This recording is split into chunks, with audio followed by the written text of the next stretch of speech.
Well, we've heard that the NSA already has our personal information, so why even bother with cybersecurity? I'm Ann Laracello, and I'm here with Mitch and Ray to talk a little bit more about this. Let's start off, though, with Edward Snowden. The NSA collects whatever it collects, and we can have a long conversation about that. Yeah. But the reality is that they are the good guys. They may not be perfect. Now, I'm much more worried about what the Chinese and North Koreans are taking than I'm worried about what the NSA is taking. Now, I think Snowden's made some good points, and I'll let Ray talk about that, but there's a bigger world besides the NSA. Okay. I used to think Edward Snowden was a traitor, just flat out, okay? That's just where I was. Until Mitch had me reading some books and reading some other stuff. So then I went to Edward Snowden was a hero. And then I ran into some people, so I'm out telling everybody that Edward Snowden is a hero. And then I run into some people that go, not so fast, dude. And they give me some more information, and so now I'm in the middle. Edward Snowden was a NSA contractor, system admin guy, had access to all of our data. He stole 1.5 million documents and turned them over to the press to be released. And these documents revealed the information that the National Security Agency was collecting, all of the phone calls, all of the texts, all of the emails on all of the people on all of the world and storing this stuff for whatever reason. Okay, so big deal, right?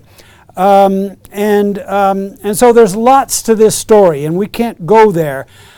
But it relates back to us and our privacy and cybersecurity. So if the NSA's got all this stuff, why should we care about, or does this destroy the whole premise of why you should have cybersecurity or not? I will now turn it back over to our CISO, Chief Information Security Officer, Mitch Tannenbaum. So let's talk about, first of all, what the NSA does collect. Yes, please do. So the NSA collects, for the most part, what they call metadata.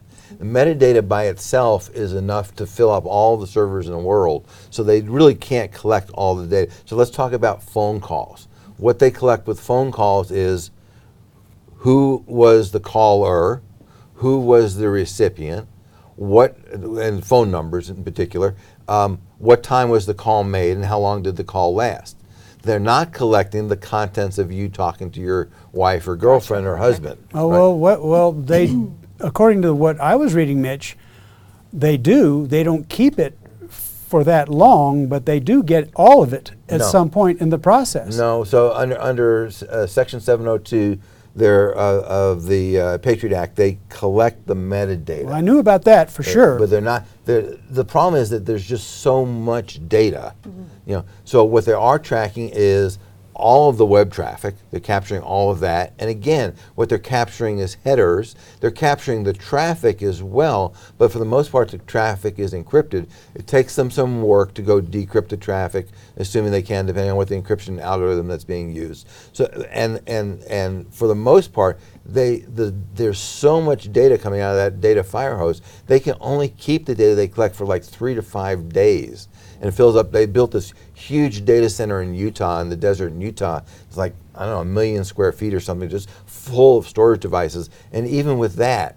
they can only keep the data for a couple of days. There's so much data. So they're keeping voice traffic, they're keeping web surfing activities, they're keeping stuff like that, and they're only keeping it for a relatively short period of time unless it gets flagged. You get, you hit some kind of keyword, you hit some sort of website that they think is a sensitive website, something like that, then they'll keep that data. So that's number one. Number two, unlike Facebook, they're not selling your data. Mm-hmm. They're keeping it for themselves. That's what their mission is, to protect the country. We can argue about how effective they are and whether they're, but they're the good guys. They're really not interested in selling your data. If the communist Chinese collected, which they did, all of the data about everybody that ever had a security clearance in the last 30 years, that's a much bigger problem, because I have a pretty good clue of what the Chinese are going to do with it. And I think that the NSA, their objective is to protect us. And maybe they go overboard, maybe they collect too much, maybe they don't. I mean, we could have a long conversation about the ills of the NSA, and I think there are ills there. But for the most part, they're the good guys. So, Ann, to your question, if it's in the wind, if the NSA's got all this stuff, what does it matter? Well, what we have to worry, what the rest of us have to worry about in terms of cybersecurity is not the NSA. That's not our problem. Our problem is that billion-man opportunistic army. Everybody out there who can go out there, now you've got these, oh, I can't believe it. I mean, teenagers can go out there, let's think about it for a second. Someone lives in India, smart kids over there, but they're trapped in India. They can't get out of India. They're trapped in some town in India. They don't have the ability to make a decent living in life. Their family is poor, but they're smart as a whip, and they got access to a computer, and they can get to the internet, and they go on the dark web, and they can collect all these hacking tools and hacking methodologies for no money because it's available to them. That's what we've got to worry about. And on the internet, they can find out how to hack us and trick us into wiring money to them. Let's assume that they are able to go off and con you or me out of $5,000 or $10,000. Okay, or $1,500 or $800. Yeah, either way I'd be mad. Yeah, right. So for us, $5,000 is a problem. It may not be life altering. $5,000 to this poor kid in India, well, that keeps him and his family in food for years. Right.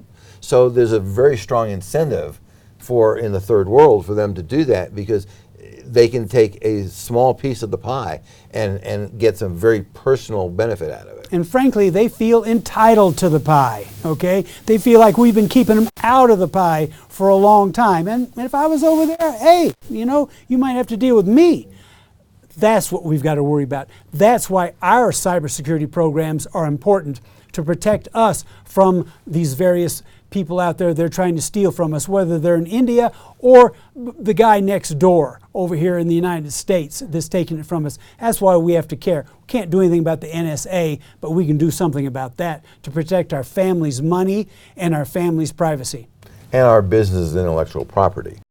Wow. Well, wow. That's a lot of information to take on. Gentlemen, thank you so much. We appreciate your time. But getting back to our main topic, we do have to do what we can do to protect our own personal information. So for more tips on that, go to their YouTube channel or visit cybersecurity.com, and take note, security is spelled with a C.